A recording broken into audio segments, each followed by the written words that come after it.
and Katarina. Now we are moving from Germany to India.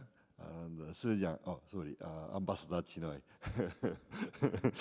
So I inserted my view of the role of the think tanks in this communique.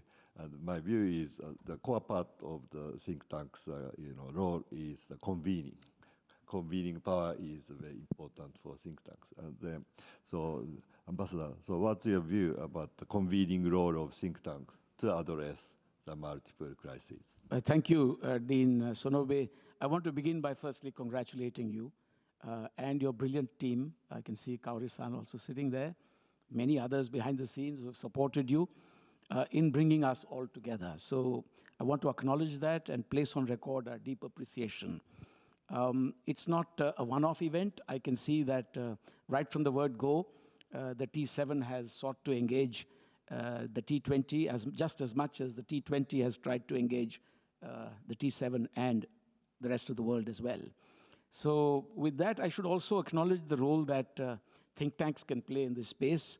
I think the world is today far too complex to be left only to governments to handle. As they say, war is too far serious a matter to be left to generals alone. And so the complexity of global challenges today is such that we must tap the expertise that is available outside of government. Sensible governments also do their best to bring in expertise into government from the outside through a revolving door policy. And I think, therefore, this is a very, very crucial juncture. This point of inflection where we are today, in fact, enhances the importance of think tanks. Although the think tank scene is, like the rest of the world, a rather sort of fractured scene, it's not fragmented. Think tanks also speak to one another, although they have different identities, sometimes different expertise and background, and sometimes even driven by different ideologies. But at the end of the world, the canvas on which think tanks operate is still one that allows such interconnectedness in countries and internationally. And therefore, I think this is something that we greatly welcome. The T7, as you know, is relatively a nascent organization, 2 years old. The T20, which began, I think, with the G20 summit in Mexico, has a decade or more of experience under its belt.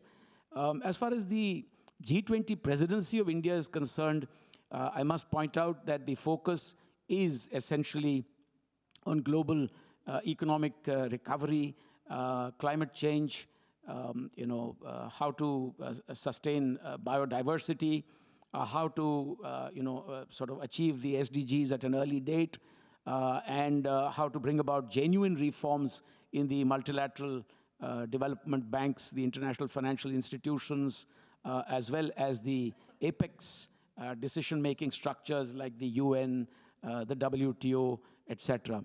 And so we see that India's presidency is aimed, and therefore by inference, the T20 itself this year is focused on these issues. The motto is Vasudhaiva Kutumbakam. That's an old Sanskrit shloka from the Maha Upanishad, which essentially means that the world is one family. And therefore, the motto is one earth, one family, one future. Now, what I would mention at this point is that the world is in flux. Multilateralism has been greatly eroded and weakened, but multipolarity is on the rise. Essentially, we are living now in an era in which decision-making has run into some kind of stasis. The UN, especially the UN Security Council, is racked by absolute divisions there. And one might say, rather churlishly, that permanent members are also hoist on their own petard, because there is a veto system there, a privileged exceptionalism that hasn't permitted decision-making. The WTO is equally in shambles in terms of dispute settlement or negotiations. And we can see that this space has become very complex. So there is no single country that is today in a position to call all the shots on all issues at all times. And in this kind of complex world, I think it is better that we hang in together. The G20 provides that kind of vehicle. It is much more representative than many other bodies. It has the G7, which has a distinct identity, but it also has many of the others, including, all importantly, from the global south, the countries that are otherwise not in the reckoning. And so I would really welcome this dialogue between G20 and G7 at the government levels, but also a dialogue between T20 and T7. And we must see what exactly is that low-hanging fruit. Beyond the differences, we must zero in on the convergences. That's the priority. And the convergences are many, as I've seen from our own discourse, in terms of larger issues like climate change and healthcare in particular.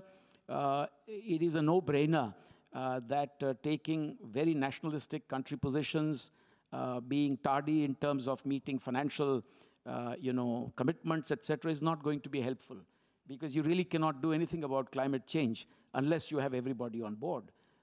And in the global south, there is the urgency which drives them to continue to use fossil fuels, including coal. There is debt distress, there is lack of finance. And so if they are not helped with technology, if they are not helped with other commitments, in any case, climate action will fail. Healthcare likewise.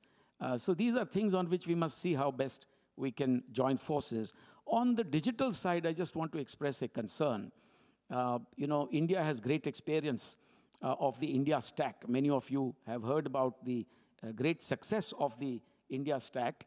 This is a phenomenal success for India, where India has literally the world's largest number of transactions daily in the digital space, where the identity, bank accounts, and so on and so forth have been seamlessly combined with multiple other private layers coming on in terms of data access, etc.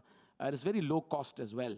And so it's a model that could be replicated for the global south, the Indian model. I say this because the digital space gives me the impression today that it could lead to digital colonization if digital public infrastructure is not really open and accessible.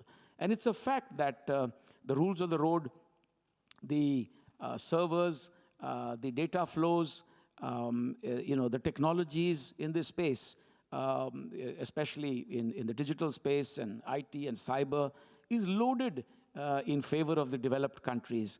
So unless we do something about that, we will be soon entering an era in which the global south will be greatly disadvantaged. So once again, thank you very much.